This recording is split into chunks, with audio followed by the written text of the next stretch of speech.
Welcome, everybody. It's your boy, the Versace Stone here, with another episode of VSW Podcast. Tonight, I welcome Samuel Mathew.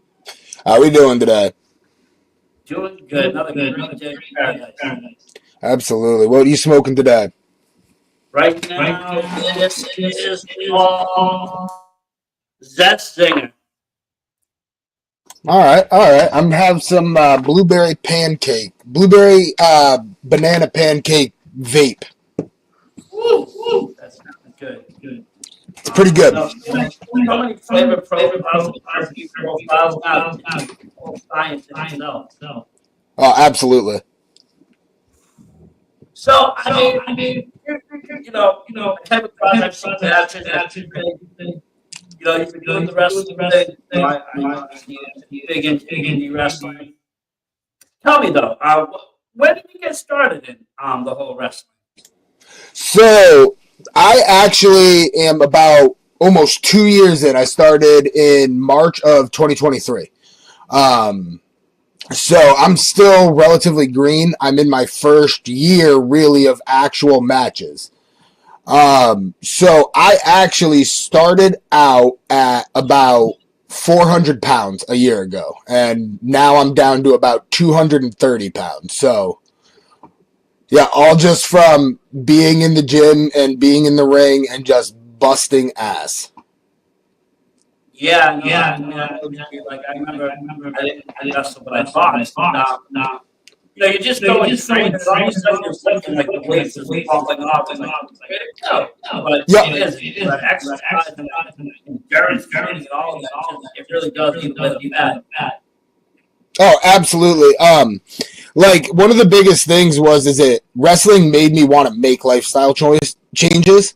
So it made me want to stop drinking soda and things along that line and eat healthier. So really, in a lot of ways, wrestling saved my life because I was just going down a very bad path. And the way I got into wrestling is actually really funny. Is my wife was working with Danger Kid at the time, and talked to Danger Kid about how I enjoyed wrestling and loved wrestling, and Danger Kid encouraged me to come out, and the rest is history. So you trained at the dojo, Yeah, at Limitless Dojo. That's my school with Randy Carver and Alexander Lee. No, great, man. Limitless, fantastic product. Let's product. We just see Limitless guys in there. Coming back strong to Harvey soon. Absolutely, I'm excited for that one. And you got back to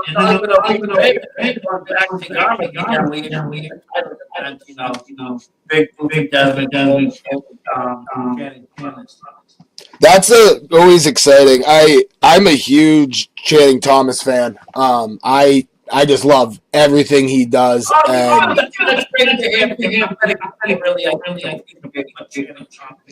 The thing I'm a huge fan of, and I know everybody has their own style of wrestling that they're really into, I really enjoy a storytelling aspect as well as like a very slow and methodical aspect. Some of my favorite wrestlers is Triple H, Bray Wyatt, guys like that who slow it down, and that's one thing that Channing does, and it's something I really enjoy, especially in an indie scene where, in my opinion, you see a lot more running and gunning and, combo offenses, where his is more, big hit, bang, and then a big move, and that's that offense.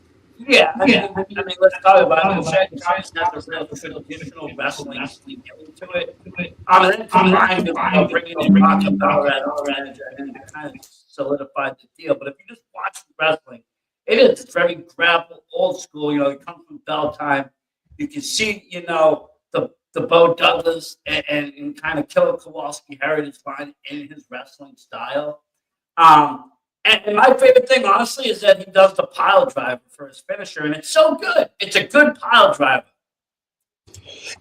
I enjoy the pile driver. I actually just fun little story. I actually just took my first pile driver from JP O'Reilly not that long ago, and yeah, I flew.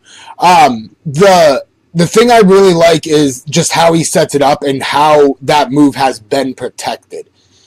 The Channing Thomas pile driver has been very much protected, and it needs to be. Oh yeah, for sure.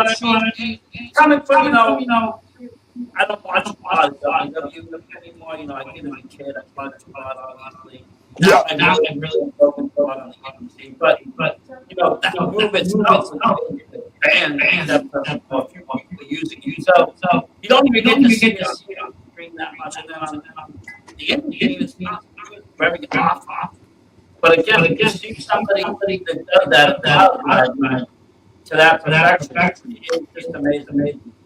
No, absolutely.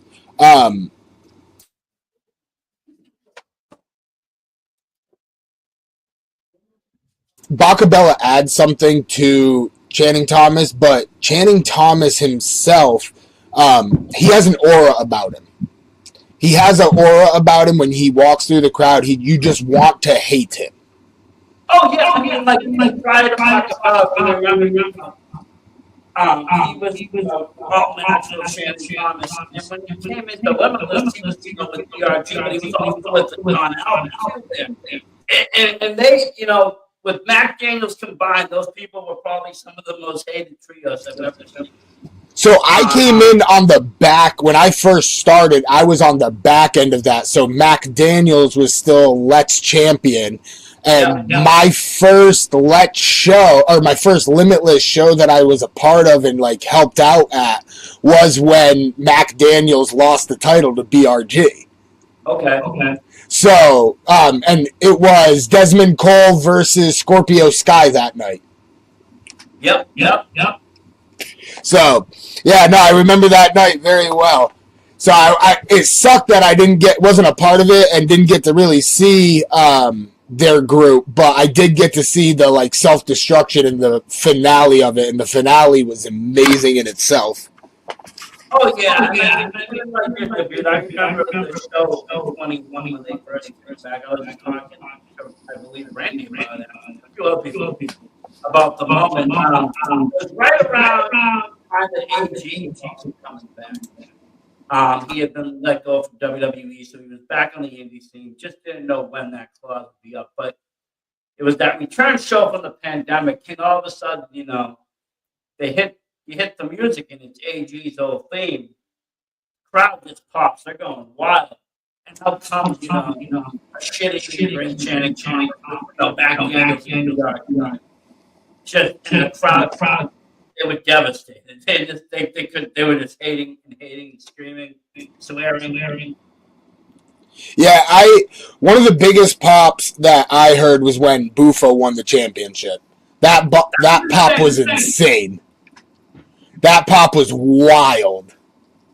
I have to say, Boof is someone that I think that really impressed me just by his getting the pops that he does. That's what really got me into being a Boof fan. I think originally is when I seen this guy come out, and already the whole crowd is already behind him, screaming.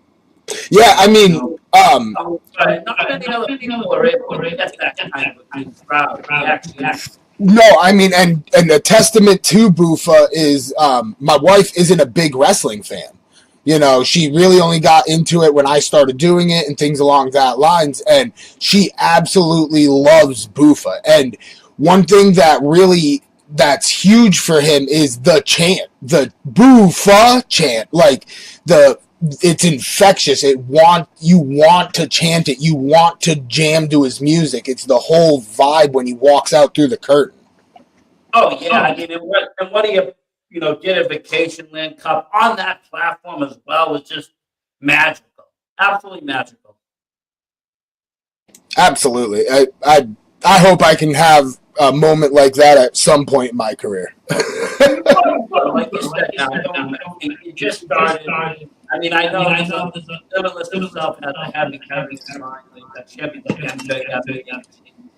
and one of my favorite was during the pandemic as well. Daniel Garcia was champ too. Yeah. But and there's many other names as well, like Bryson, Big Beef, and Bryson. But just starting out, you kind of take a step back. These are all great champs, but you got your scene. What have you worked any lessons? Yeah, I've worked a few. The most recent one was the one we had in Milford.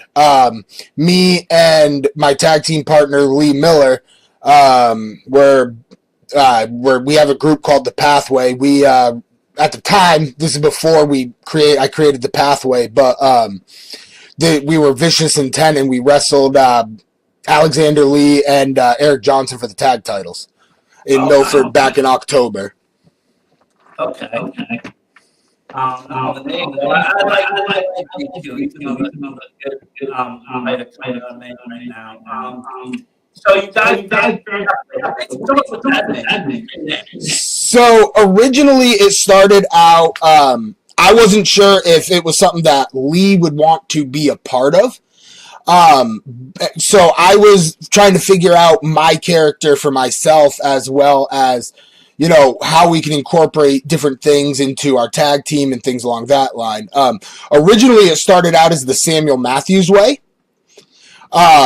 And the idea behind that was, it was like a self-help cult, like, let me help you be the best version of yourself in a really aggressive, violent manner. And then we were discussing some stuff, and we decided that we wanted to go with this as a whole, so it didn't make sense to continue calling it the Samuel Mathews way. Gets kind of repetitive after a while, so I was looking at some different cult names and different things like that, like throughout history. You have like Heaven's Gate, things like that. So, what was the purpose of the group? And the purpose of the group is, we want you to be your best version of yourself and take the mask off. So the way you do that is through enlightenment. And the only way to do that is by following the pathway. So now it is a group. What was that? It is a group. Well, I mean, we're here. The pathway is here to help people be their true self. If you watched any of MPW just recently, I had a match with Big Cat. Tyler Adams, and I wanted him to be the monster that I know he is. You have to remember, he used to be a part of the Lovecraft family, and he used to do absolutely heinous things as a member of the Lovecraft family. Yeah, and now he's out there. When he goes out, he's pandering to the crowd and cheering, getting the fans to cheer for him with Dylan Nix as part of the Wild. And I know the real Big Cat and the real Tyler Adams and who he is. And he's a monster, and I'm a monster. I know who I am. I take that mask off, and that's what the pathway is about. What was that? You're bringing folks to this. That's right. I am the pathway, and I am the creator of the pathway. We are here to teach people and show people their true potential and to take their masks off. Because everybody in this world wears a mask. Everybody does. We all hide something. So, if we want the world to be a better place, then we need to take the masks off. Let me ask you, how did you come to these revelations about yourself and others in the world? When you have gone through the things and seen the things in my life and been abandoned and things along that way that you have in my life, it leads you to believe that and see that people hide because they don't know. Okay? And they just sometimes need someone to show them who they really are. And right now, that's you in the path. No, I get it. You know, we just want to help people. That's what the pathway wants to do. And the way we help people depends on if they accept or if we have to forcefully show them. That's what it's about, because at the end of the day, we all have choices to make, and our choices have consequences. Was it hard to get Lee? So Lee has had his issues in the past. He hasn't had a lot of luck with tag team partners, and he was lost, and I reached out, and he accepted the pathway, and now you're going to see a different Lee Miller, and one of the next times we're tagging is in MPW, the pathway versus the Wild versus the Neighborhood for the vacant MPW Tag Team Championships, and that's when you're going to truly see. I saw that match, and I was like, wow, that's a hell of a tag match. Originally, it was supposed to be a fatal four-way with Dirt City Murder Crew, but with Mike Montero getting hurt and having to step away, they had to vacate the titles. So now it's a three-way for the vacant titles. And what you're going to see on that night. It's going to be a lot of hard-hitting tag match. I highly recommend everybody come to that show, because you're going to see a new era. You're going to see the pathway put down the Wild. You're going to see the pathway put down the Neighborhood. And you're going to see the era of the pathway begin January 24th. And it's not going to stop at MPW. It's going to circulate throughout the entire state. And then we're going to go even further. Well, can't wait. Maybe you'll make it down there. Good competition. If they want to become enlightened in the pathway, we're just a message away. So let me ask you, tag wrestling.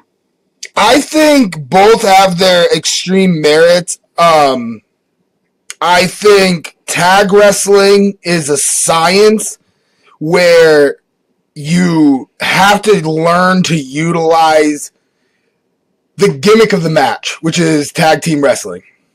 A lot of times, and it's something that you have to learn to do, is you have to learn to cut the ring off, and you have to learn to utilize your partner. Otherwise, it's just a glorified singles match. You know what I mean? Or a glorified fatal four-way. Yeah. So, tag team wrestling is a very, very fun thing to watch when it's done right. But it's a very difficult thing in reality to do right because of all the intricacies, where in singles wrestling, not that singles wrestling is easy, because it's not. You don't get a break. You know, in a tag team wrestling, you can get tired, you can tag your tag team partner, and he comes in, does his thing, you can, get a drink of water, whatever it may be. In singles wrestling, it is about you. You don't have necessarily that break. Yeah. Like ropes, and you get out. You don't have that. You don't have something back. Right. So I find merit in both. I enjoy singles because you don't have to worry about someone else. You're just you and your opponent. You can get a different flow going. But I do enjoy I love tag team wrestling because of the art form behind it, because there is a camaraderie that you don't have in singles wrestling in tag team wrestling. Yes, no, I see that. Like you said, when done right, tag team is great. I'm a big fan of established tag teams. Meaning the tag teams should come out together, look the same together, have the same gear, have the same look, not just makeshift. I grew up with the heavy tag team era. Like Demolition and Heart Foundation, British Bulldogs. We had a lot of tag teams. Right, and you look at all of them and look at the fluidity between their tag teams, even in the Attitude to Ruthless Aggression era when you had the Hardys and the Dudleys and the Edge and Christian and all of them. There was a fluidity to tag team wrestling, and you definitely see a knock in just tag team wrestling in general when companies put just two random talents together. They don't flow as well. Yeah, and they don't always mesh. I mean, you do have some that do end up meshing, such as Braun Strowman and Ricochet. They were so different, they were thrown together, but it worked out because of their size difference. But then you had in my opinion, like a Seth Rollins and a Buddy Murphy, they just didn't flow well together when they worked together. No, you're right. It didn't. And sometimes on the indie scene you'll see it, but for the most part, I think right now, if you look across the board, there's a lot of great tag teams out there. I mean, you have people like Mary Generation, Boys, their thing, and a lot of tag teams that have just made it. Waves and Curls just had. I saw them recently. And, one of my favorites, Main Event. They just had like a great match against the Hardys.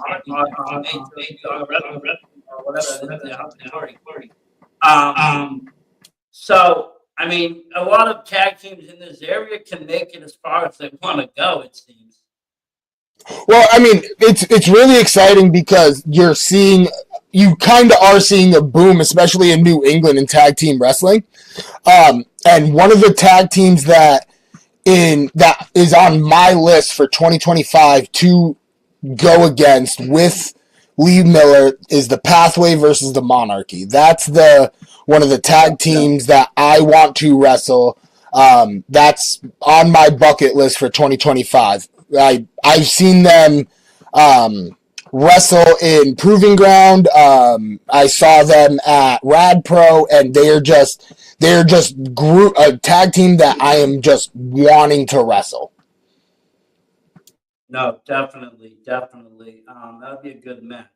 So let me ask you, what does a week of training look like? What is you it's training once a week? How does that work? So my life actually got a little crazy about 2 to 3 months back. Prior to that, what my training regimen was I was in the gym 3 days a week, doing anywhere between doing my workout set and then doing anywhere from 25 to 30 minutes straight on the bike at a high intensity, and then doing practice 2 days a week, and then wrestling a show when I had a show.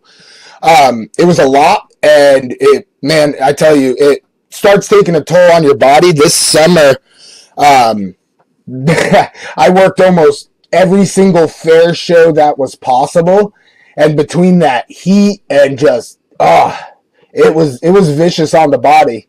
But yeah, that's usually what a regular week would look like for me, is 3 days a week in the gym and then 2 days a week in the ring. Now, would you say that they're equally important, the ring time and the train, in the regular? I think you need both. And the reason why is because the ring experience and what you're doing in the ring is going to prepare you for that, but you need to supplement it to get your body ready, because what you do in the ring is not going to be just enough to build more muscle to get more fit. The cardio and stuff like that you should be doing out on your own, not taken away from in-ring time, because in-ring time is where you should be working on your in-ring skills. Like again, the back, I remember like when we used to do the boxing, we could do all our real stuff, in our combos, but it really didn't matter if we didn't do that cardio because you didn't have the stamina to get gas very fast after going. No, absolutely. And I will say 100%, there's nothing you can do. There's things that come close, but there's nothing you can do in the gym that does equate fully to actually working matches and practice matches and getting in-ring cardio. You can work and run and all that, but it's a different type of cardio when you're in that ring. Oh, yeah, because you get the mental factor. People don't understand how mental the drain happens, how your body can get from it. You think about what are you going to do to attack, what are you going to do to defend, and I think there are all sorts of things going on. And something to talk about the fly, what he's doing is remember muscle memory. Well, and that's where the time in the ring is so important because you can go into muscle memory and then you can think about other things. There's spots we run and things like that. And eventually it becomes muscle memory and you don't need to think about it. But if you have to stop and think about it, it messes you up.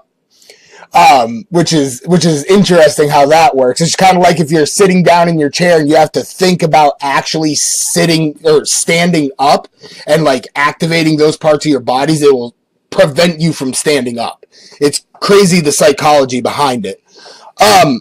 But yeah, I mean, you can be on the bike and be running, but it's hard to simulate getting picked up and slammed and the shock that does to your body, and then still have to have the cardio to go another 8 minutes, and that's just one slam, and you're about to take 4 more bumps. Not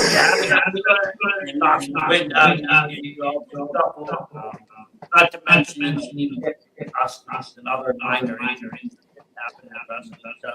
that don't always call for a stop. Yes, that's called early because but also discretion comes before the amount of times us as wrestlers are actually dealing with like an injury of some sort, whether it's being banged up, super soreness or pulled muscle, we probably wrestle more often banged up than we do 100% health. Oh, for sure. And you just mentioned your wrestling O'Reilly. The death match? No, it was just 1-on-1, and it was in Fairfield for NAWA. But even that's just it's a hard hitting match. JP's a big guy, I'm a big guy, and we both just do a smash mouth style. And that's what that match was. It was just a smash mouth style match.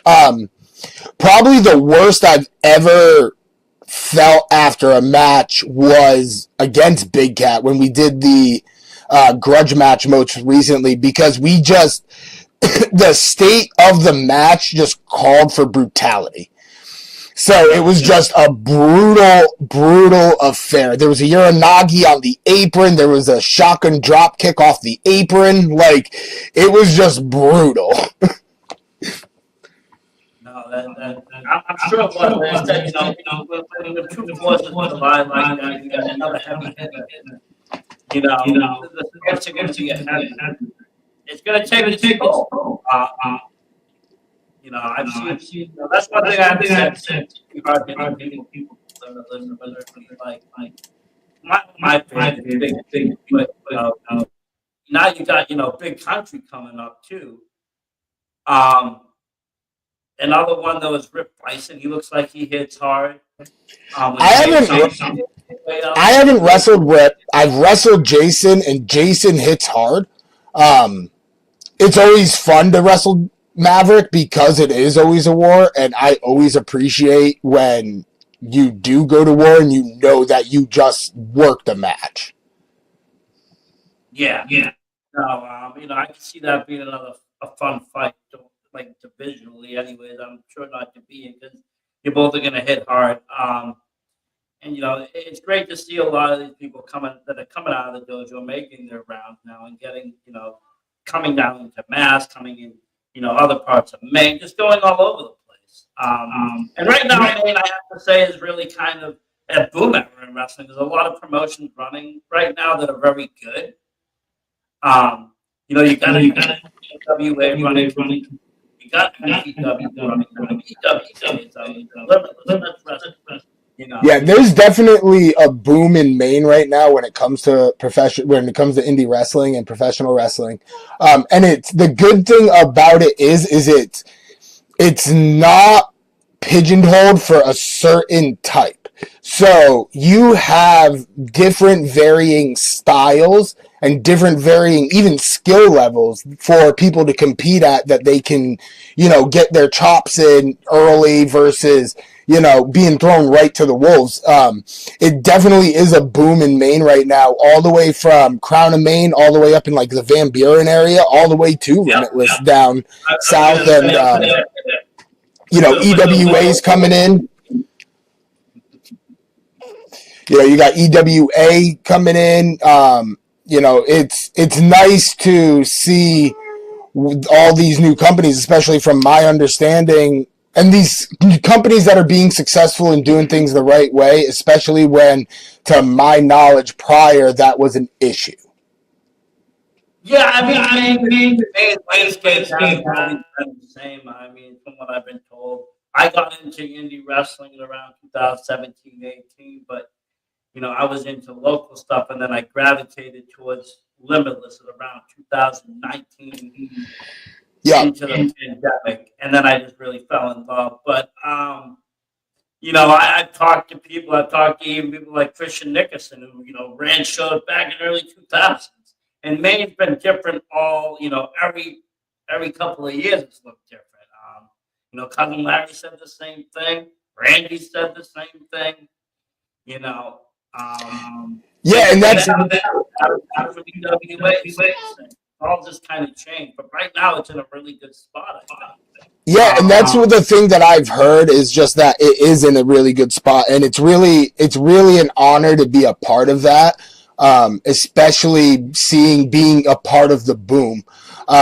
Right now, I've had the opportunity to work a lot of the companies in Maine. I've worked Let's, I've worked NPW, MEW, Crown, NAWA. I'm hoping to hit the other ones at some point in Maine, but it's nice that there are so many different companies in Maine, and Maine's a big place. In a lot of other states, you travel 4 hours, you're going through 2 different states. In Maine, you're going north or south.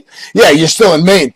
So it's a great option to have all these companies and the ability to work in your home state and have, not everybody does, but you do have some fans who travel to watch certain people if they know they're on the card somewhere. Oh, I'm one of those people. I've been out in Jersey. I've been all the way up to Maine. If that's who you like, that's what you're going to get. I mean, me, I'm also a really big Power fan, and back in 2020, wrestled out in AWO at Camp Leapfrog, and I took a trip out there with probably but no, it's well worth it. And seeing somebody in a different area wrestling. That's why I also recommend people travel a little bit, because the wrestling scenes change a little bit, and different wrestlers here and there. Yes, you got travel everywhere, but there's people that just kind of stay localized too, that you can just get to watch, which is nice. Well, because if someone's working right, then they're gonna work to the crowd, and they're gonna change what they do to an extent to the crowd. So something in Maine, like for instance, Geno's. You go to Geno's, you throw a hip toss, the crowd goes wild. You do a hip toss in Yarmouth, the crowd, okay, it's a hip toss. It's 2 different crowds. On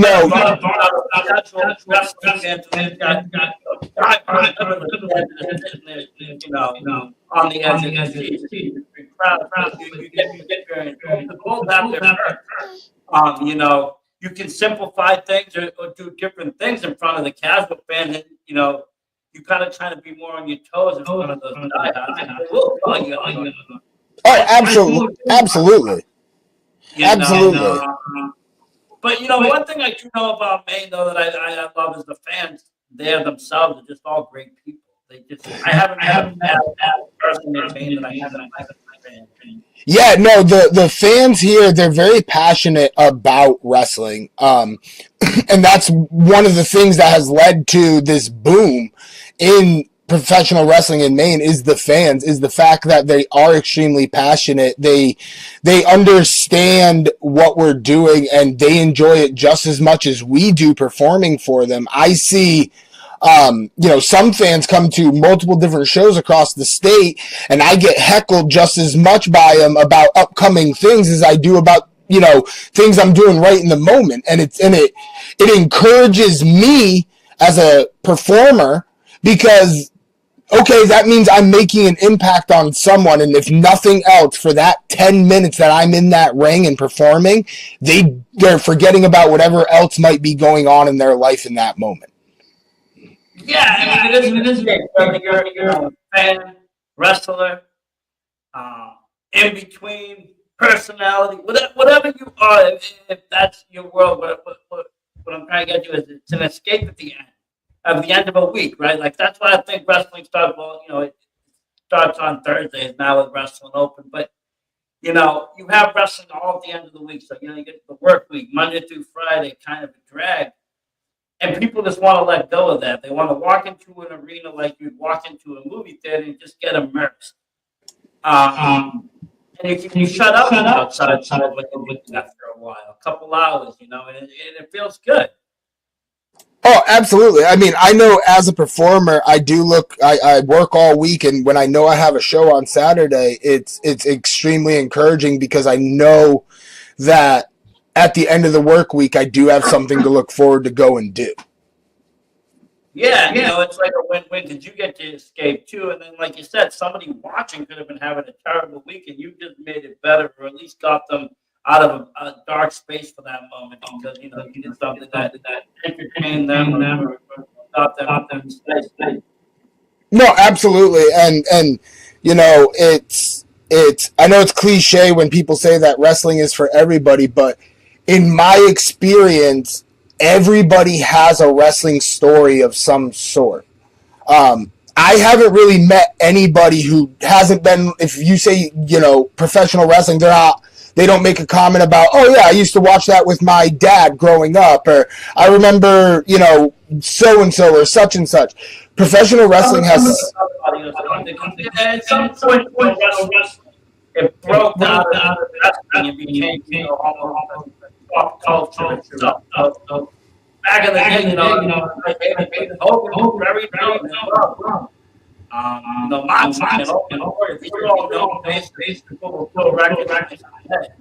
Oh, absolutely. And it's encouraging that everybody does have a wrestling story because you can connect with them in some form or fashion with it.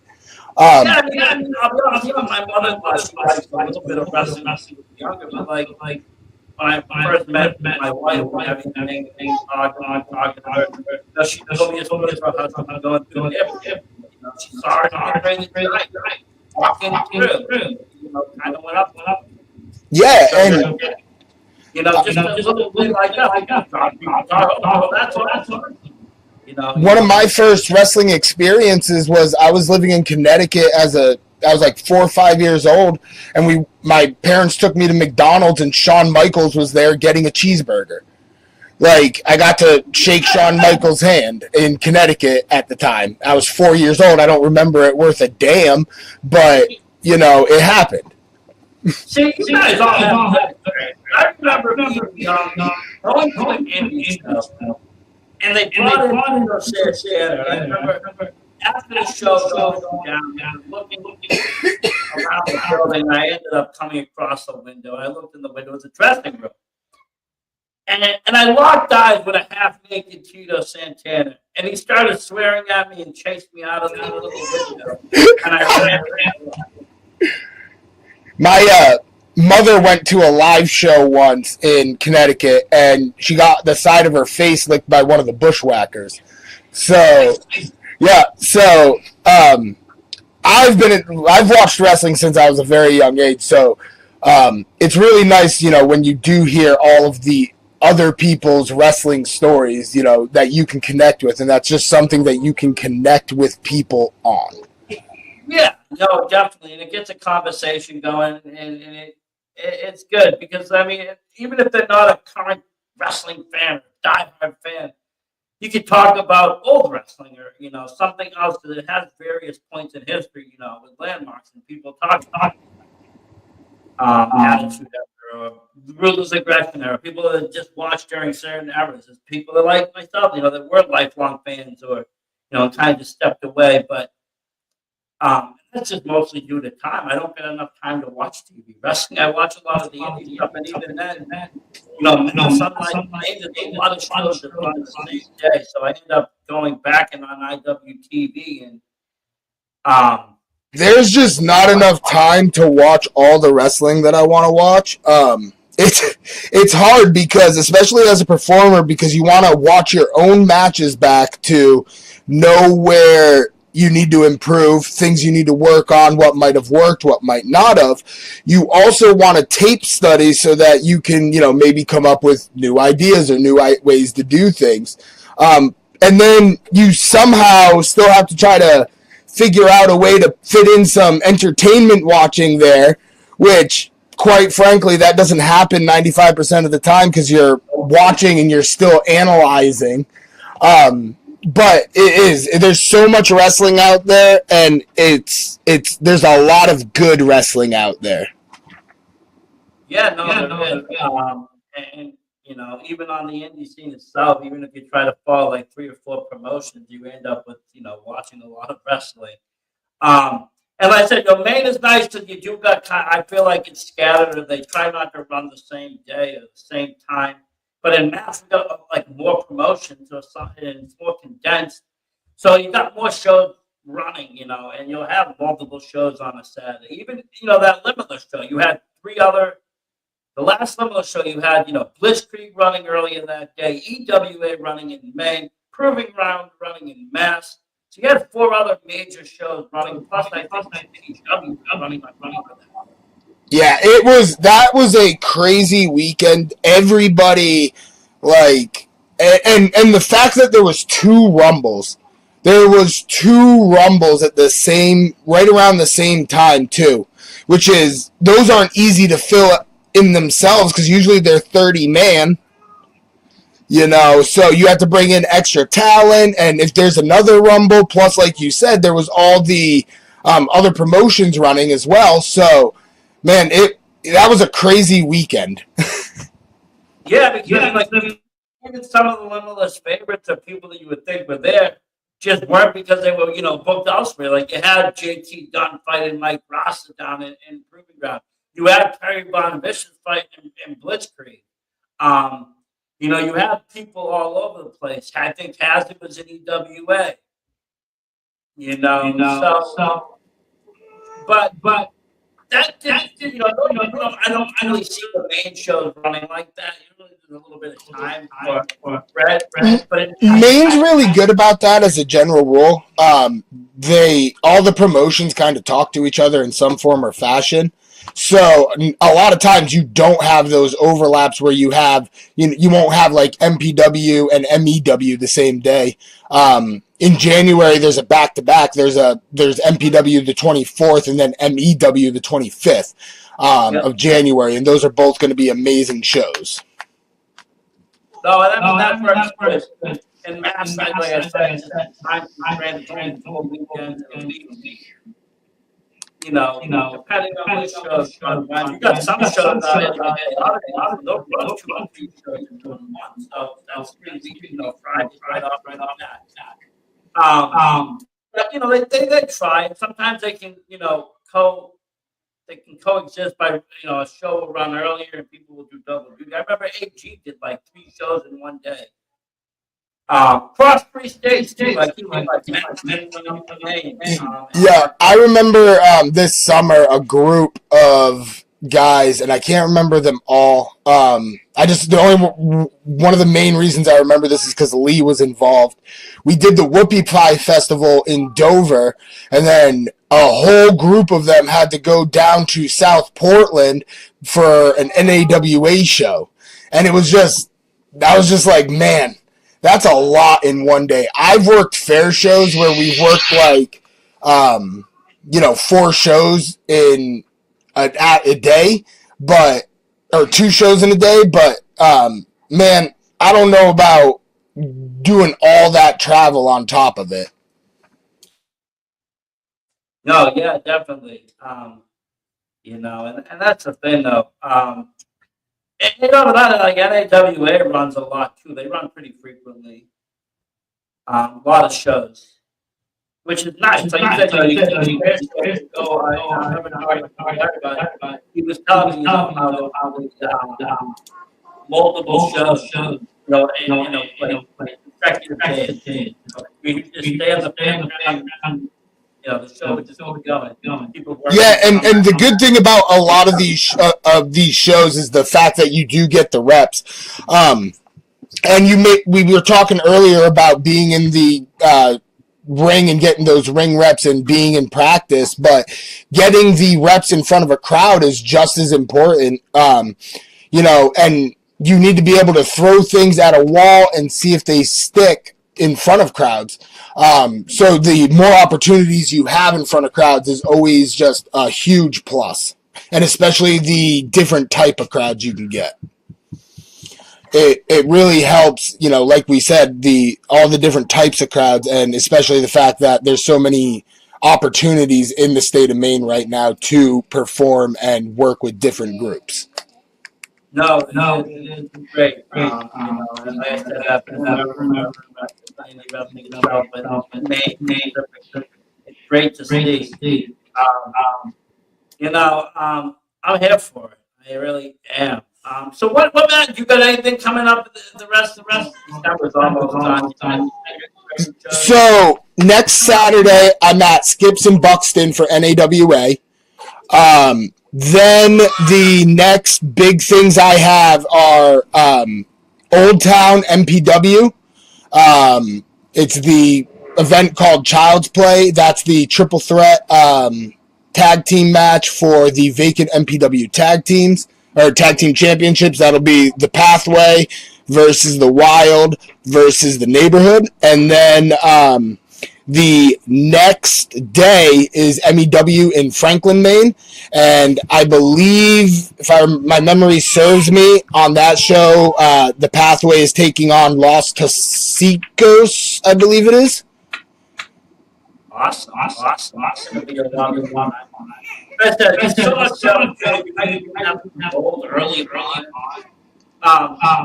When you start off, you ever think you'd get point that now? No. Honestly, I figured where I would be, and this is just the reality of the situation. I honestly thought I would go in, try it a few times, and that would be it. So I'll tell a story because it really explains how much wrestling means to me. So when I first started, like I said, I was about 400 pounds, or 380. I was a big boy, and I was drinking anywhere between 10 to probably 15 Pepsis a day. I was really unhealthy, and my wife pushed me to go and do this because she met Danger Kid, and I remember what she said to me to this day. She looked at me when I was coming up with every excuse why I couldn't do it. I'm old. At the time I'm 35 years old now.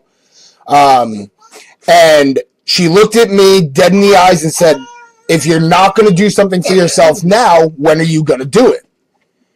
So I took the jump and I went and I fell in love with it, and it wasn't easy.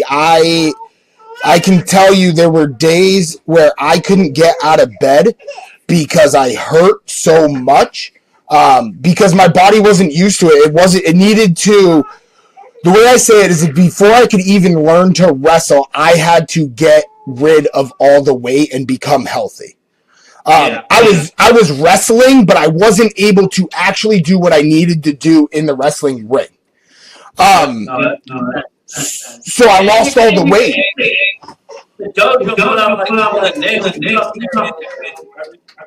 Yeah, and the thing is with the dojos, I had an amazing support system, and I had an amazing support system at home who just believed in me, and even when I didn't believe in myself, they believed in me.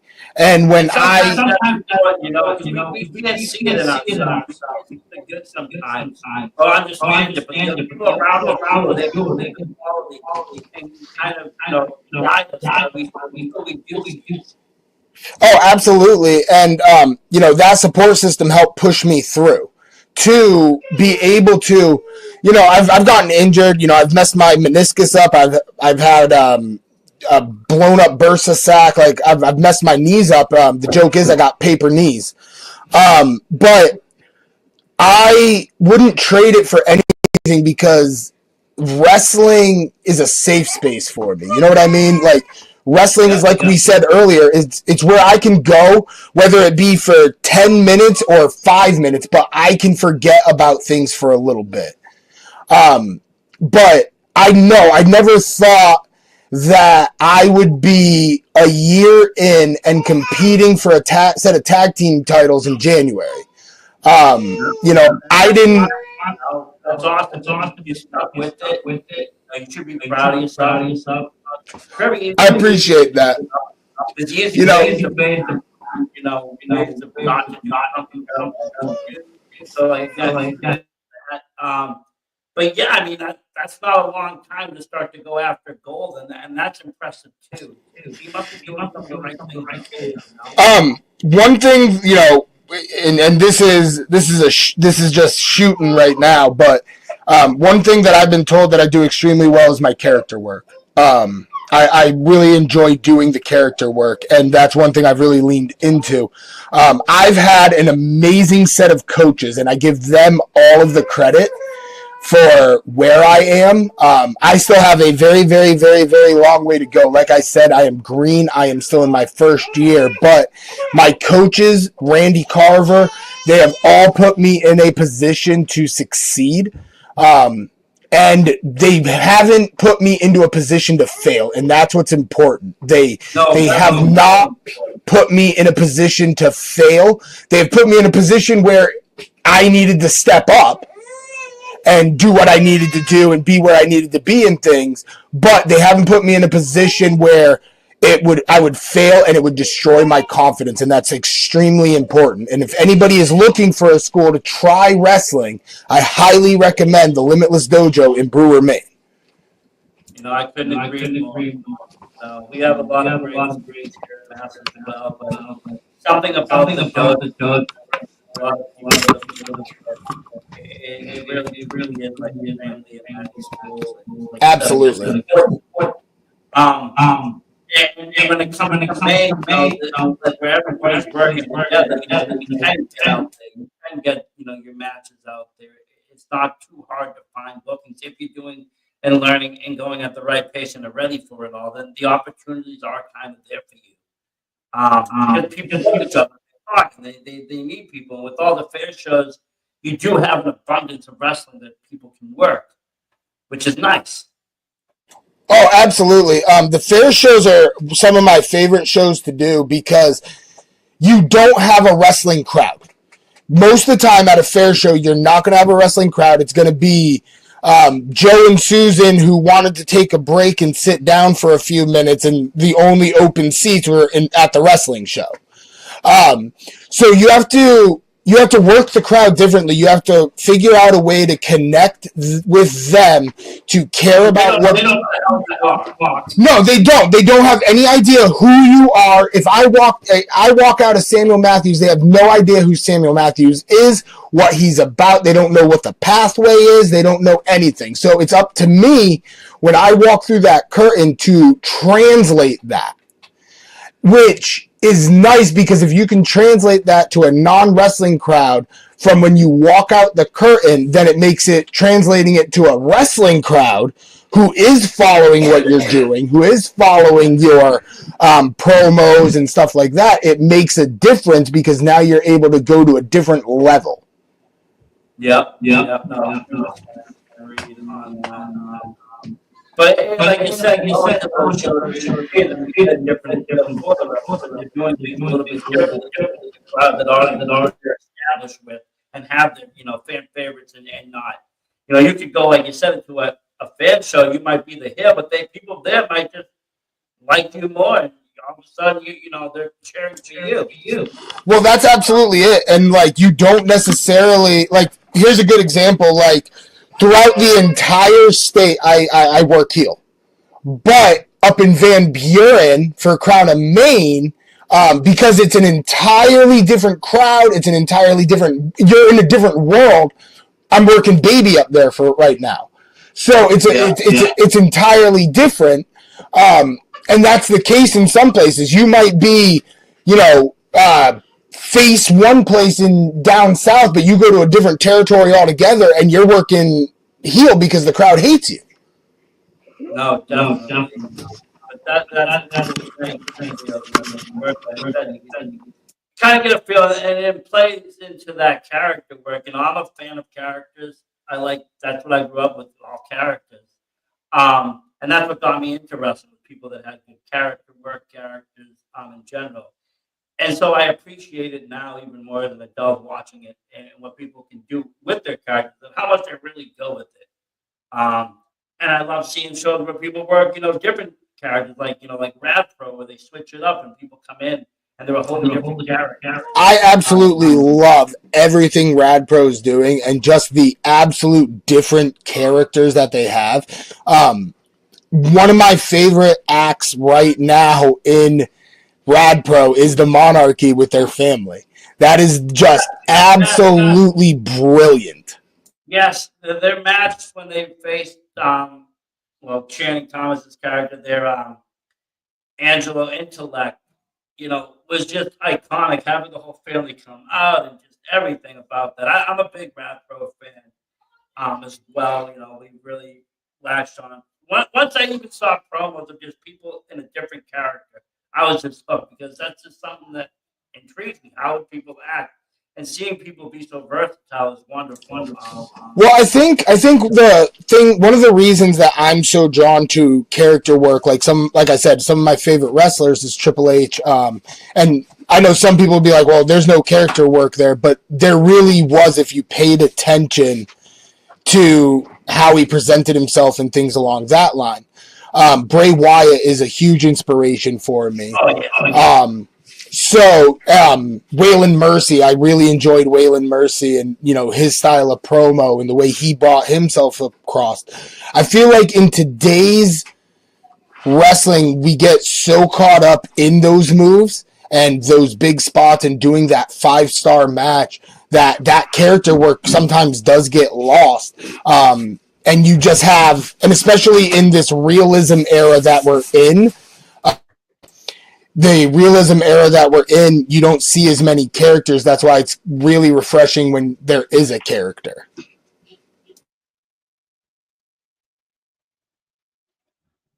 No, definitely. And again, I like that's what makes me even more appreciate kind of the more funner side of shows, the funner shows, that it doesn't, that breaks out of that realism. But just about out of time, I was going to ask, do you do the whole social media thing? I do.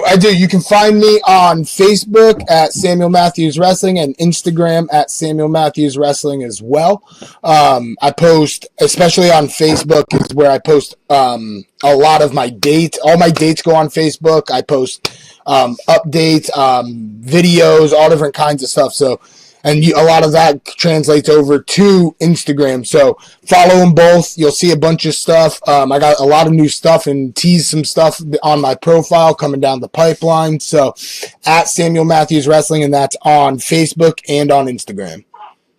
Well, that's great. Thank you for taking the time. I really appreciate it. I appreciate you having me and giving me a platform to talk wrestling as well as, cut a little promo as the pathway and kind of teach people what the pathway is about.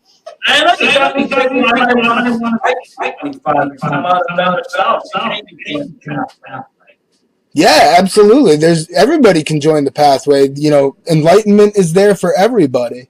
So I encourage everybody to come out to these dates that I have said. You know, December 28th skips Buxton, Maine, and then you have January 24th, where you have the MPW tag team titles up for grabs, and you have the Pathway versus the Wild in the Neighborhood in Old Town, Maine, and then the day after MEW in Franklin.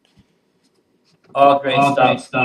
Thank you very much. Hopefully one of those days, they come from Mass and but hopefully not. Thank you, everybody, and as always, support Andy wrestling. Because I'm Stellar!